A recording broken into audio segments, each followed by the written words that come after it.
அண்மை செய்தியை பார்த்து வருகிறோம். திருவாரூர் நீடாமங்கலம் அருகே பேருந்திலிருந்து மாணவி கீழே விழுந்த விவகாரத்தில் நடத்துனர் பணியிடை நீக்கம் செய்யப்பட்டிருக்கிறார். கூடுதல் விவரங்களை செய்தியாளர் ராஜசேகரிடம் கேட்கலாம். ராஜசேகர், விவரங்கள்.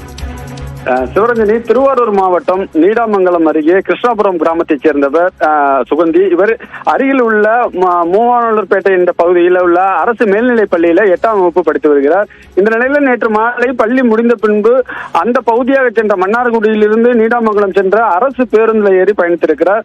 அப்பொழுது அந்த கிருஷ்ணாபுரம் ஊர் வரும்போது எழுந்து நின்று பள்ளியின் படிக்கட்டு அருகே நின்றிருக்கிறார். அப்பொழுது பேருந்து அதிவேகமாக சென்ற நிலையில மாணவி கீழே தவறி விழுந்து பலத்த காயமடைந்து அங்கிருந்து அவரை மீட்டு மன்னார்குடி அரசு மருத்துவமனையில் அனுமதிச்சாங்க. அங்கிருந்து உயர் சிகிச்சைக்காக தற்பொழுது தஞ்சாவூர் அரசு மருத்துவமனையில் அனுமதிக்கப்பட்டிருக்கிறாங்க. அந்த சிசிடிவி காட்சிகள் வெளியாகி அதனை முதல்ல நியூஸ் 18 தமிழ்நாடு தொலைக்காட்சியில் ஒளிபரப்பி இருந்தோம்.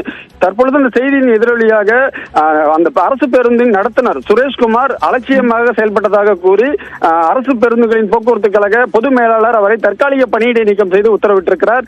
அரசு பேருந்தில் பயணிப்பவர்களுக்கு உரிய பாதுகாப்பை அளிக்க வேண்டும். தொடர்ந்து மாணவிகள் அதிக அளவில் பேருந்தில் பயணிக்கிறாங்க, அவர்களுக்கு உரிய பாதுகாப்பை கொடுக்க வேண்டும், பேருந்துகள் பொறுமையாக செல்ல வேண்டும் என்ற அறிவிப்பையும் அவர்கள் பொது மேலாளர் தெரிவிச்சிருக்காங்க. சிவரஞ்சனி, விவரங்களை வழங்கியமைக்கு நன்றி ராஜசேகர்.